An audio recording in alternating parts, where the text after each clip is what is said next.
Welcome to the series of Microsoft Azure. We started exploring the Azure Data Factory. So we created a new Azure Data Factory.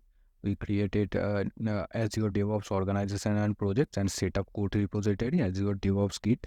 You can check the link of this video in the upper right corner.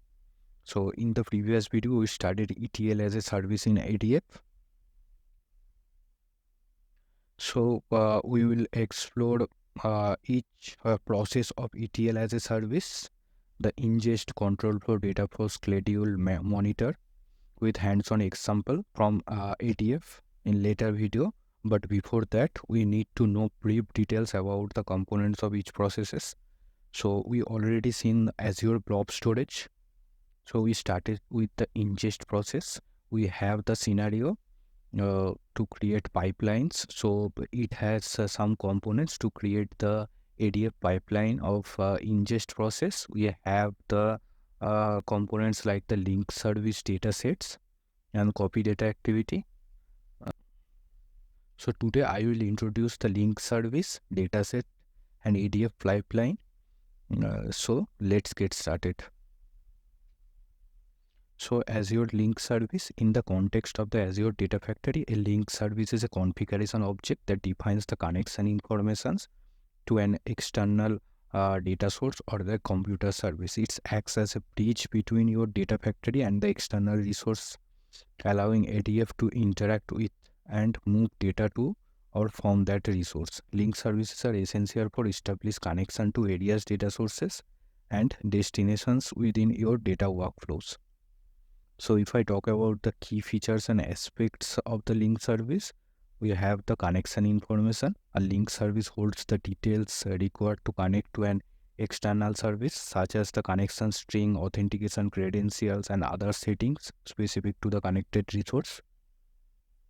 Next, we have the supported data stores. Azure Data Factory supports a wide range of link services for various data stores, including the Azure SQL database, Azure blob storage on-premises, SQL Server, Azure Data Lake Storage, Azure Synapse Analytics, and many more. Next, we have the computer services. Link services are not limited to just stores. They can also represent the compute services. So, for example, you can create a linked service for an Azure HD Insight clusters, Azure Databricks, or an on-premises Hadoop cluster. Next, we have the reusable configurations. Link service promotes reusability since they encapsulate the connections details in a centralized configuration. Once you define link service, you can reuse it across multiple datasets and pipelines within your Azure Data Factory. Next, we have the security and authentication. Link services handle authentication and security for accessing external resources. Depending on the type of services, authentication methods may include key-based authentication, managed identity, OAuth, or other mechanism. Next, we have the configuration in authoring UI. When authoring pipelines in Azure Data Factory, user interface, you can configure link services by providing the necessary parameters and credentials. This configuration then used by activities within the pipeline to interact with the connected data source or compute services. So in the later video, we'll create a link service and we'll see all those key features and aspects, hands-on examples from the ADF Azure Data Factory portal. The next parameters of ingest process, we have the Azure dataset. So the Azure dataset represents a named view of the data that simply points or reference the data you want to use in your data integration workflows. Datasets defines the structure and location of your data, whether it's in a file, a table, or another storage format. They act as an abstraction layer that allows you to interact with the various data source and destination in a consistent way. If I talk about the key features and aspects, we have the source and sink. So datasets serves as the source and sink in data movement activities. They define where the data is coming from and where it is going in your data integration pipelines. Link services. Datasets are associated with link services which contains the connection information and credentials required to connect to the external data source or destinations. The link service specify how to connect to the data store associated with the dataset. Structured or unstructured data. Dataset can represent structured or unstructured data. For examples, you might have dataset represents tables in relational database, files in Azure Blob Storage, or documents in Cosmos DB container. Format. Dataset defines the format of the data they represent, including the file format CSV or others. Compression as other properties specific to a data storage type. Next, we have the typed or untyped. Datasets can be typed or untyped. Typed datasets have the defined schema, while untyped datasets do not. For example, a dataset represents a CSV file might be typed with defined columns or untyped with columns are inferred at runtime.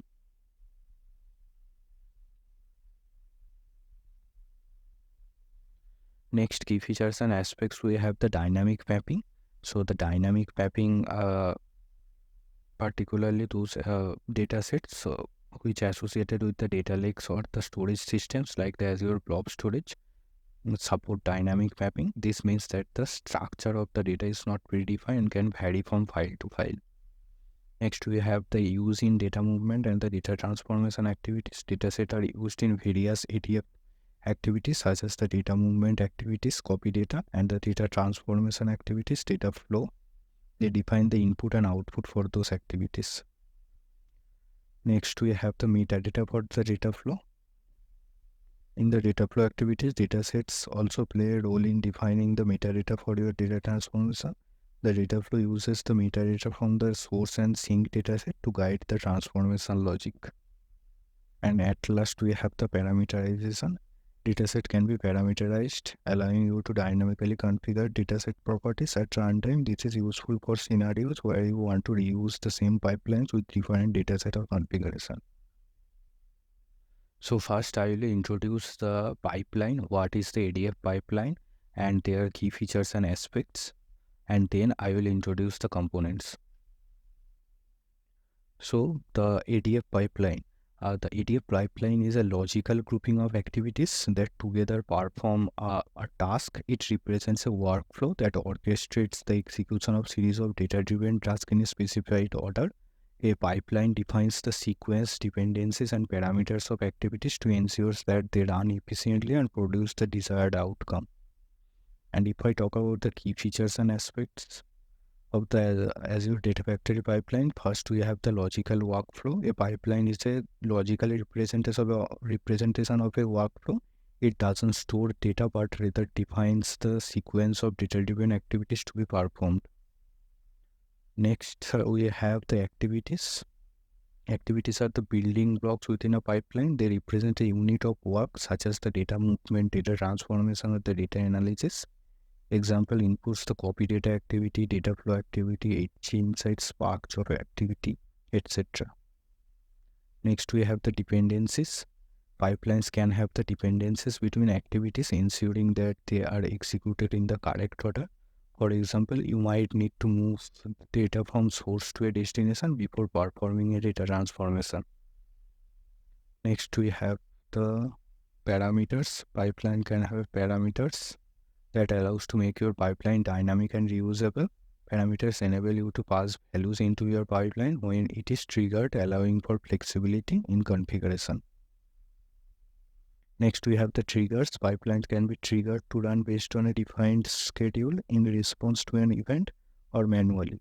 Triggers determine when the pipeline should execute automatically in the execution of the data workflows. Next, we have the monitoring and logging. So as your data factory provides monitoring capabilities for pipeline, you can view the details of pipeline runs, track activity runs, and monitor performance metrics. This information is valuable for troubleshooting and optimizing your data workflow. Next is the pipeline execution. When a pipeline is triggered, it goes through the execution process. This involves starting each activity in the defined order with dependencies considered Activities within the pipeline run on the specified compute resources such as the Azure Data Factory integration runtime.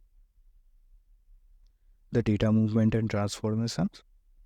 Pipelines commonly include the activities for data movement and transformation. For instance, a pipeline might involve copying data from the on-premises database to Azure Blob Storage, then transforming it using the Azure Data Flow, and finally loading into the Azure Synapse Analytics.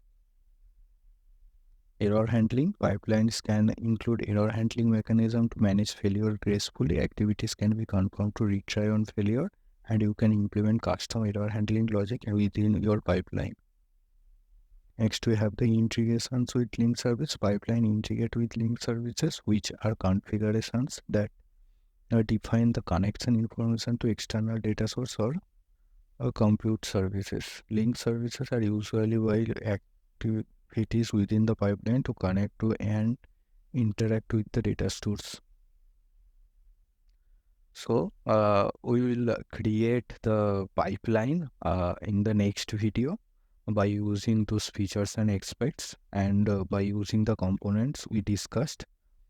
So please stick to this series, and if you like the video, please hit the like button and please share the video and subscribe to my channel. Thank you.